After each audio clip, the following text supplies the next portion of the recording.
Lo interesante de este panel es la palabra aplicada, ¿no? Es como empezar a aterrizar. Cuando uno mira en retrospectiva, eh, para este año se estimaba que iba a haber una inversión de 2 trillones de dólares en AI, ya estando casi más del 50% del año. Ese número probablemente sea más alto. En el medio, la tecnología sigue evolucionando y nos permite hacer cosas. Pasamos de una IA que solamente nos hablaba y chateábamos y empieza a actuar. Y todo eso es porque los modelos son más inteligentes, funcionan mejor, la tecnología que está por detrás es más segura. eh, pero a contramano de eso, viendo retrospectiva, 2025 hay un informe que dice que el 95% de las pruebas de concepto que hicieron las empresas tuvo un retorno en esa inversión igual a cero. Entonces, en la industria empezamos a hablar de lo que se llama el cementerio de las pruebas de concepto. Entonces, ahora sí empieza a aparecer, empezamos a despejar esas pruebas de concepto y empiezan a aparecer los casos reales, de impacto real de AI aplicada. Y por eso es espectacular este panel para empezar a explorar sobre eso. Empecemos, Germán, si querés, por el caso de ustedes. Digo, eh, es, lograron ustedes, desde un negocio enfocado en la infraestructura de conectividad, posicionar y crear un agente de AI que facilita la operación del NOC. ¿Qué nos podés contar de Burrito DI? Y empecemos a explorar ese caso. Bueno, primero que nada, buenos días. Bueno, ya estamos como en Donkey, que sería la versión 2. Ahora le quieren poner platero, viste que los equipos se ponen creativos con esas cosas. No, el principal desafío que tiene una telco es el tiempo de diagnóstico ante una falla. Más o menos, para que se den una idea, entre 5 y 10 pantallas tiene que ver un operador para ver todos los niveles tecnológicos, desde la fibra, el equipo de transmisión, IP, controles de servidores, XXXX. Eso tenía un tiempo de diagnóstico medio de más o menos una hora. Lo llevamos más o menos hasta entre 5 y 10 minutos. La idea es que además este agente pueda interactuar con los clientes ya directamente desde el call center. Todavía no está habilitado, pero hacia ahí va. Y lo que mayoritariamente buscábamos era que se reduzca el tiempo de diagnóstico para que luego eso reduzca el tiempo de resolución de los tickets. Obviamente hicimos MVPs, fallidos unos cuantos. Tuvimos un consumo infernal de tokens durante una época, también porque no entendíamos bien cómo era todo el tema de dividir entre agentes específicos y no. Y hoy nos encontramos en una situación donde realmente con los mismos operadores estamos haciendo una multiplicación más o menos 3x en capacidad, perdón. 3x en capacidad con una expectativa de ir a 5x en capacidad. Obviamente esto trae muchísimas mejoras en la operación interna. Y bueno, y para nosotros es un desafío enorme, quizás el next step hoy, que es que vos puedas entrar y hables con la IA vocal, que es lo que estamos desarrollando ahora al call center, o por chat o por mail, para los viejos como yo, y que el burrito te corra atrás y te diga, no, mirá, sí veo caído, no veo caído, ya te abrí el ticket, no te abrí el ticket, no, probá esto porque no lo veo caído. Y en ese circuito de innovación permanente es en el que nosotros encontramos por lo menos valor. Para que te des una idea, hablando del cementerio de las pruebas de concepto, nosotros arrancamos con unas 20 iniciativas que propuso el equipo de trabajo, de los cuales cuando lo corrimos con un mini plan de negocio así chiquito, solo pasaron 3. O sea, las primeras 17 o 15 eran más el estado del arte que tecnología aplicada. ¿Qué, digamos, qué aprendizaje podés compartir de haber desplegado esto en medio de un ecosistema que de alguna manera es no quiero decir legacy, pero por lo menos es fierro fuerte, ¿no?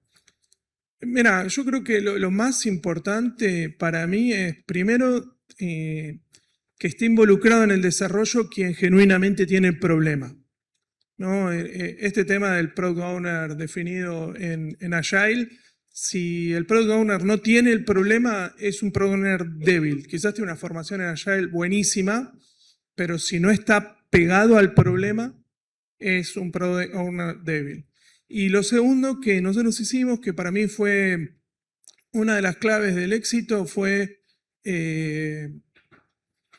fluir en el caos, digo yo, ¿no? Fluir en el caos. Dejar que la gente tenga sus iniciativas, pruebe en su casa, obviamente no con datos reales, pero que pruebe mucho, que cada persona encuentre su forma de acercarse a la IA. Después, obviamente, institucionalizamos.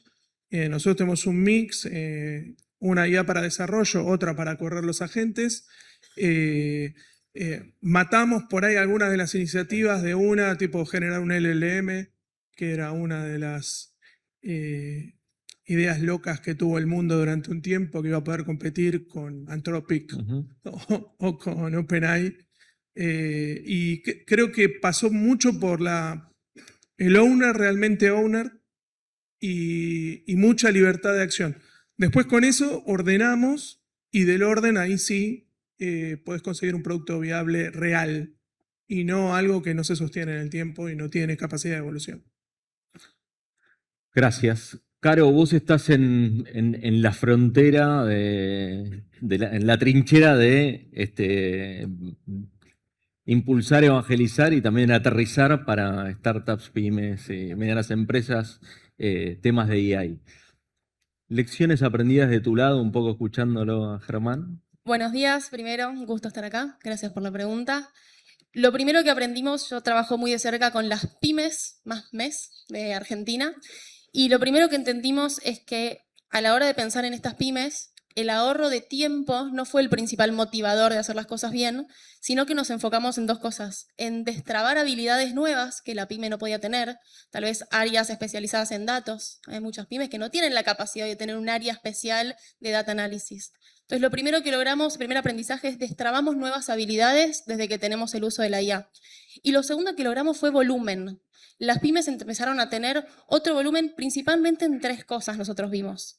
Lo primero que encontramos son volumen en la cantidad de datos posibles a analizar. Trabajo mucho con e-commerce, es el core, hace 10 años trabajo con e-commerce, y un buen análisis de e-commerce hasta hace poco necesitaba un gran equipo para hacer todos los análisis necesarios y tenés un buen volumen de compras. Y hoy en día lo que empezamos a descubrir es que con una sola persona se pueden hacer volúmenes de análisis de valor enorme para un e-commerce con una sola persona. Nosotros usamos mucho Claude, yo comparto todo el día en las redes las aplicaciones de Claude, y esto fue lo que generó más impacto para nosotros. El segundo uso de la IA para la pyme fue en el contenido. Para tener una buena sesión de contenido, un buen shooting, se necesita un buen presupuesto que muchas veces no lo tienen. Entonces, lo que hoy se logró con la IA es hacer un shooting más chico y que la IA genere volumen de ese contenido. Tenemos una marca de ropa que hace las fotos del 10% de su catálogo y el otro 90% lo hacemos con IA. Con la misma modelo, con el mismo fondo, cambias la prenda y empezás a tener mucho más volumen. Y tercero es de tareas. Hoy las personas dentro de la empresa pueden trabajar muchísimo más y muchísimo mejor con el mismo equipo sin necesidad de crecer. Entonces fue volumen y desbloqueo de habilidades lo que hoy generó más impacto y nos llevamos como primer aprendizaje. Volvemos al título pensando en el cementerio de las pruebas de concepto y AI aplicada. Está buenísimo lo que contás. Ejemplos o aprendizajes que podés compartir de acciones o despliegues que hicieron que son fáciles de hacer y que son medibles. Espectacular. Logramos, después de trabajar con 50 pymes intentando que el equipo adopte el uso de la IA, lo primero que descubrimos es que es muy diferente usar la IA que usar bien la IA. Ese fue el primer gap que empezamos a descubrir en el día a día. Y a partir de eso desarrollamos un framework de 3 pasos que lo pudimos implementar con nuestros clientes, incluso en la agencia, donde el primer paso, muy sencillo, es mapear los procesos, la mayoría ya lo tiene, y detectar qué partes de esos procesos se podrían resolver con un primer prompt. Okay. Con un prompt bien hecho, pero con un primer prompt. Una vez que mapeamos esos procesos, el siguiente paso fue desarrollar aplicaciones que se vean en el front como que no tienen IA, pero en el back están corriendo los prompts. Pues lo que pasa es que la adopción suele ser difícil y suele tener cierta fricción, entonces lo que hicimos para que las pymes con las que trabajamos puedan adoptarlo bien fue crear estructuras que no se vean IA. Por ejemplo, un equipo de generación de contenido para anuncios, hoy entra a una aplicación, tiene su dashboard, tiene una etapa de insight, de análisis de esos anuncios que lo hace la IA, pero ellos tienen que apretar un botón de generar análisis. Después de ese análisis pueden apretar un botón de generar brief creativos y la IA le arma los briefs creativos y después mandar a producción. Entonces nuestra segunda etapa fue todo el proceso, mapearlo de cierta forma que no se sienta que hay IA, pero que detrás sí corra la IA. Y el tercer paso fue meterle ahí adentro la posibilidad de chatear con la IA, de empezar a promptear adentro de la estructura que nosotros le creamos. Y ahora estamos un pasito más, que ya es directamente llevar esto a todos nuestros clientes. Espectacular. Caro tiene un canal de YouTube lleno de estas ideas y aterrizadas y tutoriales y demás. Está buenísimo, se los recomiendo. Y ahora vamos a otra.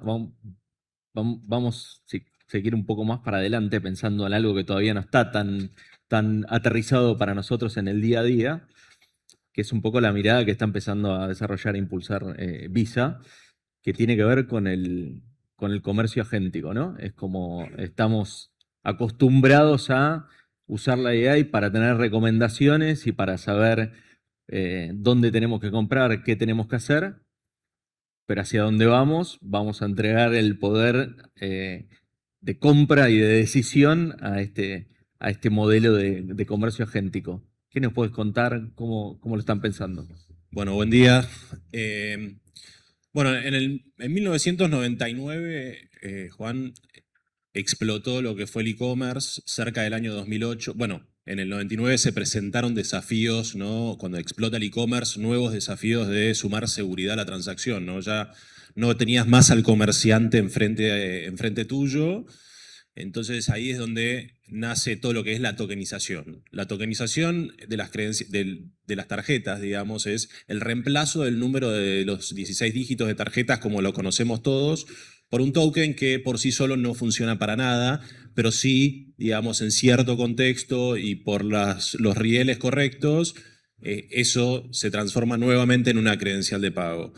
Luego, en el 2008, el comercio sigue evolucionando, ¿no? Y explota lo que fue el comercio mobile, todos lo vivimos, y ahí se suma el desafío de brindar una mejor experiencia, porque las pantallas pasan de ser de este tamaño a ser pantallas que caben en nuestra mano. Y la evolución que está tomando el comercio en este momento, y no por ello significa que el resto de los otros canales, ¿no? El mobile, el web y el presencial, obviamente van a desaparecer, sino que se está sumando el comercio agéntico como un nuevo canal de ingreso de clientes y de generación de ventas. Nosotros lo que estamos haciendo es generando toda la infraestructura basado en 3 pilares principales, que es la seguridad, la confianza y la interoperabilidad. Claramente son 3 de los pilares que más salen a la hora de hablar con clientes, son las grandes preocupaciones que tienen, ¿no? Además, se suma el desafío adicional que suma el comercio agéntico es cómo nos aseguramos, primero, que un agente sea confiable. Segundo, cómo nos aseguramos que el agente tenga realmente el consentimiento por parte del cliente y que si Juan quiso comprar unas zapatillas rojas, lleguen las rojas, no lleguen las azules, o que Juan realmente haya dicho rojas y después no reclame por unas azules porque no le gustaron. Bueno, hay una serie de desafíos extra que el comercio agéntico está sumando al comercio como lo conocemos hoy. Y es ahí donde nosotros estamos trabajando. Hace poco ya hemos realizado unas pruebas con bancos, ¿no? Realizando transacciones obviamente en entornos productivos, pero entornos seguros. De hecho, una de las primeras compras agénticas que ya hemos realizado fue el libro El Principito, ¿no? Teníamos que asegurarnos de que llegue El Principito y que no llegue otro libro. Y bueno, y es de esa forma en la que estamos construyendo todos los protocolos y toda la infraestructura necesaria justamente para poder brindarle a este nuevo tipo de comercio la seguridad que necesita para que el comercio siga evolucionando hacia ahí. con obviamente asociaciones con empresas como OpenAI, estamos trabajando con wallets como Stripe, como Amazon, estamos trabajando obviamente con los principales bancos. Ya en Argentina, como les comentaba, hemos hecho pruebas con un chat propio, con un agente propio, perdón.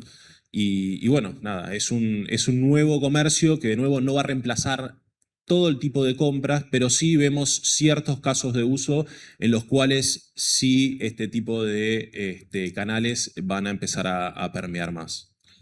Bien, te iba a decir que aparecieron las preguntas. Les iba a decir si quieren ir submitiendo alguna pregunta y demás. Bienvenido. ¿Qué más nos podés contar? Porque digo, me parece que lo mencionaste un poco, ¿no? Pero lo más crítico como usuario de empezar a entregar el poder a esa gente tiene que ver con la seguridad, ¿no? La seguridad del ecosistema con el que van a actuar. Ustedes, los consumidores, los merchants, ¿qué nos podés contar de qué están haciendo, lecciones aprendidas? Bueno, les comentaba que cuando empieza el e-commerce surge la tokenización, ¿no? Sí. Esta necesidad de alguna forma de ocultarle a los potenciales defraudadores las credenciales de pago. Ahora, el segundo pilar que nosotros vemos que es necesario y que está creciendo de manera muy fuerte es la autenticación, ¿no? De alguna forma, validar fehacientemente a la hora de darle la orden al agente de compra o de pago, que realmente haya un humano enfrente y que realmente sea, de nuevo, el consentimiento y la persona que es quien le está dando la orden. Digo, la inteligencia artificial obviamente está al alcance de la mano de cualquiera de nosotros, de los buenos y de los malos, ¿no? Eso como nuestros principales dos pilares, la autenticación y la tokenización, esos son como los dos. Después se suma el consentimiento. El consentimiento también hay tecnología para poder dar muestra del consentimiento. Sí, un directorio de agentes que son de confianza. También estamos trabajando en otras soluciones que quizás no son más atados a confianza, pero sí son, por ejemplo, el Agentic Score, que es un scoring que lo que hace es mostrar si un comercio, cuán listo está un comercio para poder recibir compras agénticas o no, Okay. ¿no? Se está empezando a armar todo un ecosistema, ¿no? En torno a este nuevo caso de uso de la inteligencia artificial, y ahí es donde estamos nosotros por detrás construyendo, digamos, todos los carriles y toda la infraestructura necesaria. Creo que el denominador común, digo, pensando en dónde estamos y volviendo a la premisa inicial de dónde venimos y cuál es la proyección, creo que es esencial que cada uno en su universo no solamente esté pensando en cómo aplicar AI, sino cuál va a ser, la base sobre la que va a construir eso. La seguridad, la sustentabilidad de esa solución para que no le consuma infinitos tokens, para que tenga confiabilidad y que las transacciones se confíen. Eso es esencial hoy en día y creo que tiene que ser como un corolario de lo que hablamos, ¿no? Más allá de la IA aplicada, cómo estamos, cuáles son las bases que estamos construyendo para llegar a más casos de uso de IA aplicada. Si quieren, vamos rápido a algunas preguntas que surgieron. Para Germán, la pregunta es si ¿cuál fue el impacto finalmente en ese NOC en términos de recursos humanos y eso, qué generó? No hubo impacto en recursos humanos, pero tiene que ver con que nosotros somos una compañía super fit, ¿no? Ujú. O sea, el empuje de este desarrollo tiene que ver más que nada con la carencia de recursos que con el exceso de recursos. Eso es por el tipo de compañía que es Metrotel. Es una compañía que es una telco, pero es históricamente una compañía de fondos de inversión. Entonces toda nuestra estructura es super fit siempre. Eso creo que es una pregunta bastante común. Sí. No sé si en todos los segmentos se da igual, pero en Metro en principio no hubo impacto en recursos humanos. Fue una mejora, digamos, aportó mejora. En realidad lo que terminaba pasando es que, por ejemplo, sábado a la noche tenés uno o dos recursos, ¿qué pasa si uno se enferma? ¿Qué pasa si tenés un evento grande? Entonces, todo esto lo que apunta es que ese recurso o esos 2 recursos por horario, sobre todo fuera de horario, rindan el doble o el triple.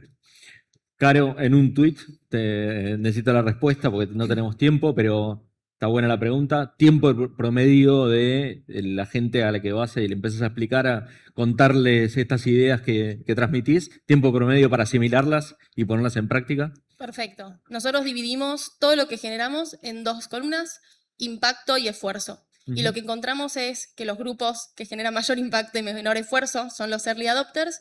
Entonces, estratégicamente, cada vez que incorporamos IA, arrancamos por estos grupos.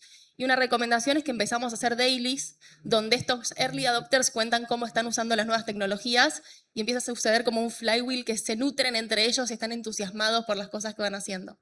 Así que encontrar ese grupo de early adopters que lo tome rápido, que se ponga la camiseta y después el resto medio que va a caer por goteo. Los embajadores, los referentes.